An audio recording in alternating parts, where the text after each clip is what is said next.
So I would like to start by apologizing for not speaking at the slow pace that or normal pace that my colleagues did, and for getting into the law weeds here. I don't know how many lawyers we have. So the work that I do is trying to bridge the gap between con law theory and empirical public health research, trying to sort of use bidirectionally each to inform the other, right? So what does research tell us about how we think about, constitutional law and constitutional rights, but also what does constitutional decisions tell us about public health and gun violence, right, and public health research.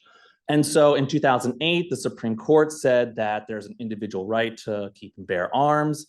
And there really wasn't any action at the Supreme Court level until 2022, when there was a law challenge that said, if you want to carry a gun in public, you have to get a permit. To get a permit, you have to show why you need one. And you can't just sort of say self-defense, right? There has to be some specific threat.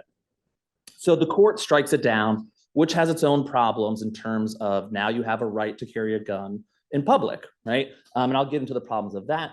But also importantly, they say, moving forward, if you want to have a law that impacts the Second Amendment, you have to be able to point to some historical analog, right? Some old law in the 17 or 1800s that's similar enough and exists in enough jurisdictions, right? So I'm gonna talk about these two issues. So first, right, more guns in public. And the other thing that I try to do is use that empirical research to show, to sort of ground these kind of theoretical con law discussions in reality, right? There's a difference between something on paper and how something plays out in the real world. For example, right? So on the left, we have Philando Castile, who has a permit to carry a firearm in public. He gets pulled over. He informs the police officer, I have a weapon. I also have the permit for it. He gets shot and killed, right? On the right, we have Kyle Rittenhouse, who gets a gun illegally, goes into a different state, walks around with it in public, and the police officers actually give him water and thank him for his service, right? And so why is this, right? This is an anecdotal story, but it's also, representative of the things that happen, right? And so we see Black men are, seen as larger, more threatening than white men, right? So, now as we have more people armed in public, right, it's not just the police then that become a danger, right, and a disproportionate danger. So here also we have John Crawford III. He goes into a Walmart. He is holding a gun. Somebody in the store calls the police, says there's an armed man. The police come in and shoot him immediately. He was holding a pellet gun or BB gun that was being sold in the Walmart. We have, blanking on his name, but a few days after the El Paso, Texas shooting in a Walmart in Missouri, this man arms himself to the teeth, goes in as a Second Amendment experiment. And as you can see, right, the police are called and they very calmly take him away, right? So, the risk of, everybody has a Second Amendment right. Everybody has a right to self-defense. That works on paper, right? But how this actually plays out in real life is really, really important, right? Who can actually exercise these rights is not the same, right? You combine that and more guns in public with stand your ground laws, which are right here, which say, if you have a right to be somewhere and you feel threatened, you can shoot somebody. And so who is reasonable in shooting somebody, right? If a Black person is killed by a white person, they are 350% more likely to be found reasonable in shooting and killing that individual.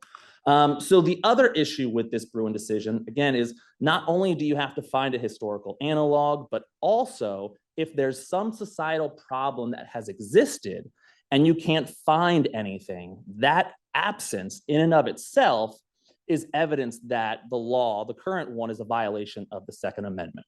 Great, 1 minute, perfect. Okay, so what's the problem with that? Well, there's an upcoming another Second Amendment case that helps to illustrate this. So United States versus Rahimi, oral argument's gonna be on November 7th. The opinion probably won't come out until June, but it is challenging a federal law that says if you are under a domestic violence restraining order, you cannot have a gun, right? Challenge, this is a violation of the Second Amendment, and the lower courts have all struck it down. And so they say, look, Bruen mandates that we look through history to find something similar. Wouldn't you know it, there aren't any laws in the 17 and 1800s restricting gun access for people that commit domestic violence, right? And that's because women were property, right? And, you know, gun violence also wasn't the same. Marital rape didn't become a crime in all of 50 states until 1993, right? So the use of history, again, disproportionately impacts marginalized, vulnerable, you know, and minoritized groups. And so again, myself and others in the public health community are trying to frame this in such a way that we can potentially get 5 justices to agree that this is a new problem and they should think about it differently. Great, thank you.